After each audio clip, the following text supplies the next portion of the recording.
Hey, good morning, everybody. How are you? Welcome to another episode of Freight Be Moving, all things logistics. My name is Jewel Williams, and if you're listening to this on the podcast today, I decided to also videotape or video record. Nobody uses tape anymore. Video record the episode, and so I will. It is also available on YouTube, and so today I want to say thank you for tuning in for episode number 2. I'm excited to be doing my second episode here. And today I want to talk about what is happening in this rate. What is going on with rates? I've been watching a couple videos and people are talking about the bullwhip effect, which that has some play. People are speculating a number of things, and I'm seeing a lot of drivers, a lot of owner operators posting up on social media that they're leaving. They don't see a way that they can make money in this industry. And I have a theory, and it involves the 3 companies, and I'm going to name them. They are C.H. Robinson, Uber Freight, RXO, which is a branch or subsidiary of XPO, and they are going to be somewhat official, I think, in December. Now, there's a 4th one I have not been able to identify because there should be 4 large digital freight brokers in this space, from what I understand. But those 3 are the 3 that I know about. And I want to talk about those today and shed some light on my theory on what I think is going on in the freight market. So I want to tell you a story first. I had a conversation the other day with a friend of mine. He is an owner operator, and we were talking about this freight rate stuff. You know, he was expressing to me that he was finding it hard to find loads that were paying sufficiently. And I was telling him my theories on what I was noticing as a broker when I'm looking at load boards and I'm looking at what the price for companies. I find it challenging to get a win-win for both parties and still make a profit. So here's the conversation he and I had. If you don't like word problems, you're not going to really like this one. But this is the conversation he and I had. So I'm going to read to you. I had to write it out. I'm going to read to you, and here's how it went. So the other day I was speaking with a friend who was an owner operator. We talked about rates, and I shared my theory.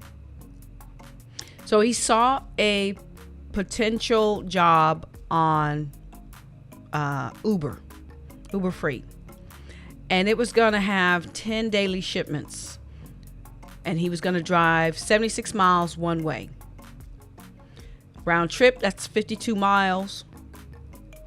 Now, he told me his insurance monthly insurance is $2,000 a month. And he has a driver that is averaging, I think, about $1,000 a week. And most drivers make more than that. Some make less than that, but averaging about $1,000 a week. He has a tractor that uses 200 gallons of fuel. So he needs 200 gallons of fuel to fill up. And today, I looked it up today, today's price of diesel is $4.89 in Georgia. That's in Georgia. I know it's higher out west and some other places. So the cost for him to fill up today is $978 today. So I broke this down, and I'm thinking to myself, okay, so if you're going to get, you basically can get, for each fill up, you can get about 1,200 miles. And he's going to be driving 52 miles a day. So he's going to use about 25 to 30 gallons just in driving. And that's really saying there's no problems, there's no traffic. It's his driver may not need air conditioning because you're going to burn more fuel.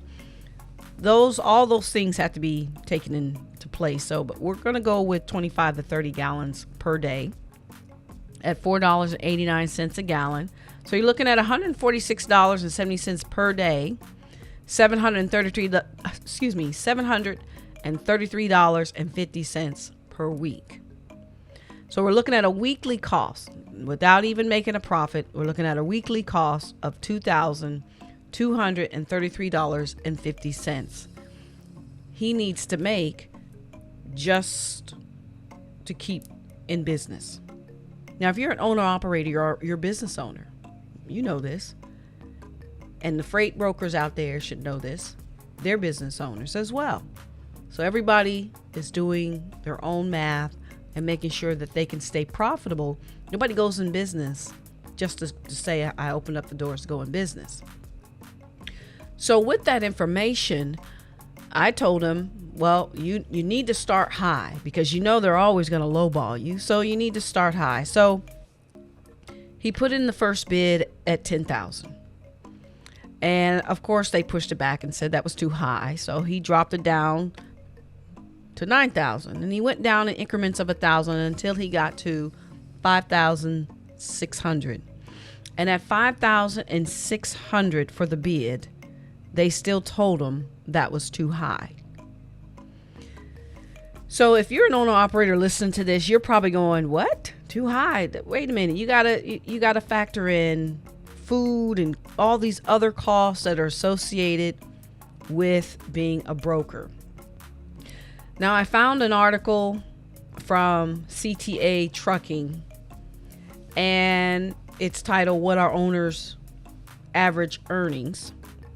And they write in here that obviously they must do some type of leasing because they state that the trucks gross $5,000 to $7,000 per week. That's gross. And they say that owner operators may take home $2,000 to $5,000 weekly, may. But they also have down here at the bottom that factors that could determine that is miles driven, frequency at time going home, driver's performance, meaning the efficiency of communication, consistency, timeliness, punctuality, knowledge of the electronic logbooks. All those things can have an influence or an impact on the driver's performance. Truck repairs and maintenance, types of operations. Is it a drive-in? Is it a reefer? Is it a flatbed? Are they driving teams? Types, changing in overall market conditions. What is the season? And other factors that they had on there. Now, I know when I drove long haul, common breakdowns like tires, drivetrains, transmissions, clutches, all those things can just wear. I mean, drivers are driving miles and miles and miles at a time. All those things can wear. So you're going to have a safety fund or a rainy day fund or maintenance fund, however you want to call it, to make sure that you can cover your costs. So for my friend to bid all the way down to $5,600 and still be told that was too high, that's insanity. Absolute insanity. So I was just floored by the fact that they said that. And I started doing some research and looking into some things. Now, I don't know if you guys are aware, I think it was 2021 when the deal finally closed, but Uber Freight purchased Transplace. Transplace is a platform that shippers use, and I know shippers use them because I have several customers who have expressed to me that's how they put their shipments up online. They use Transplace to load their shipments and let people know their shipments are there. Now, I believe at once upon a time, this was just unheard of. Shippers did not post their shipments online, and for many reasons. But technology has changed. And with that change, companies like Uber Freight, companies like C.H. Robinson, RXO Logistics, these companies have built places for shippers to post their shipments. And it makes perfect sense because during the pandemic, as many of you know, it shifted the way customers could see and the visibility of their freight. All those things were top priority. Everybody wanted to know, where's my cargo? When is it getting here? How long is it going to be at the port? All that information is critical to keep the production lines going for manufacturers, making sure that they keep their promises to their customers. And if the freight doesn't move, the money doesn't get made. And that's really the bottom line. Freight has to keep moving for the money to get made. So Uber Freight, C.H. Robinson, RXO Logistics, these companies created platforms for shippers to post their loads. And then these companies offer their platforms to owner-operators. I believe there are stipulations if you can get on the platform. There's some ifs, ands, or buts. Your ratings is a big thing.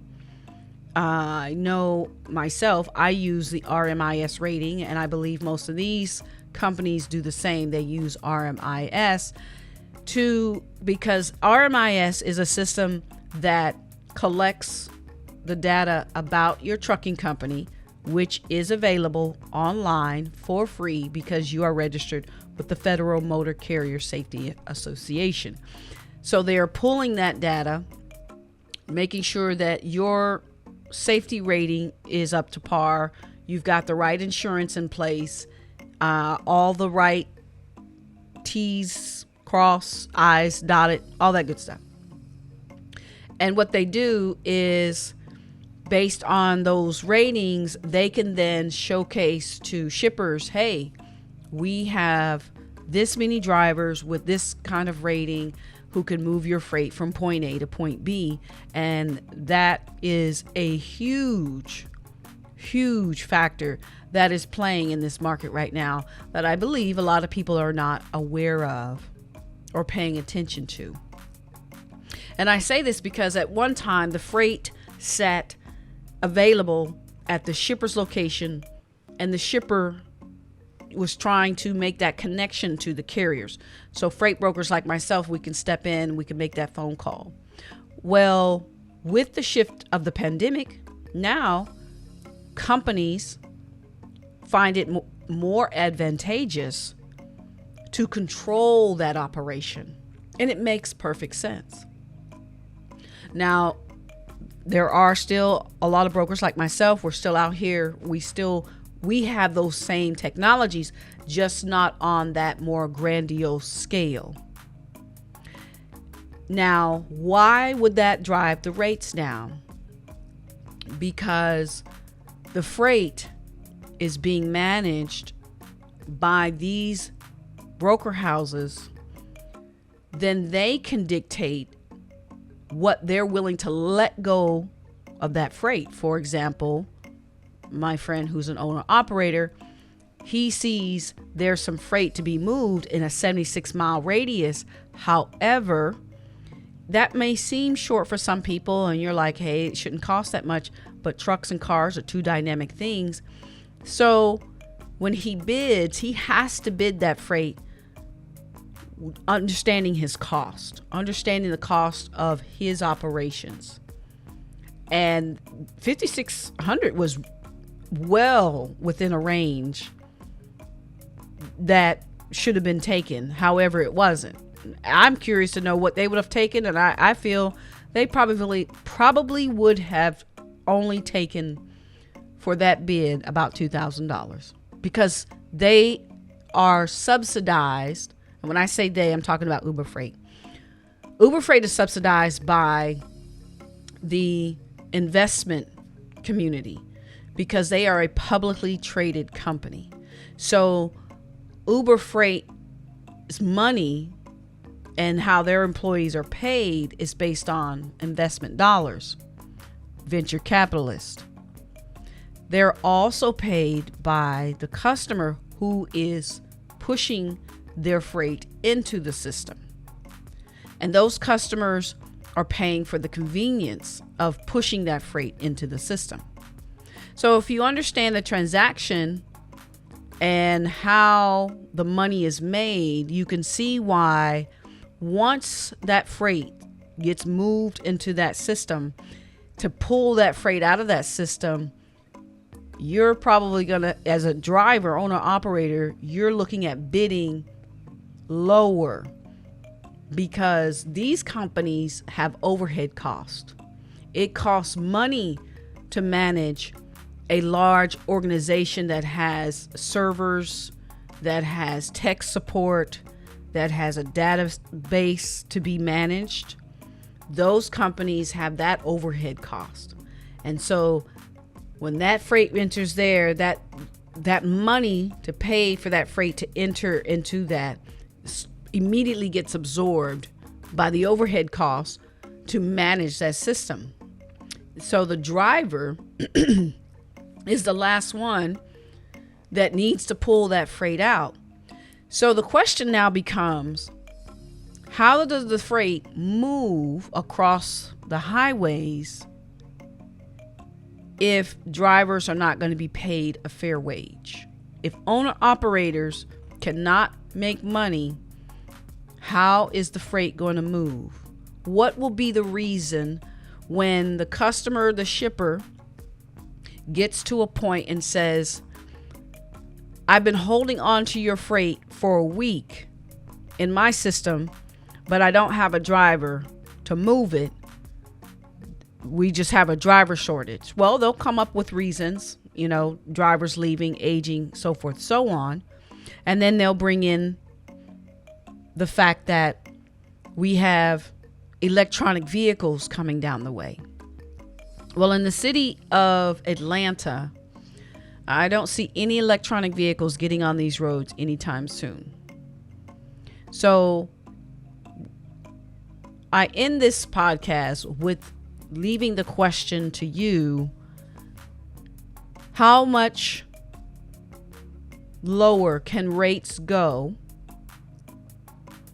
before it's realized that drivers are not leaving because they don't like the industry? They're leaving because they can't make a living in the industry. And everything around you moves by a truck. I just need you to understand everything, even those servers that are managing those portals, moves by a truck.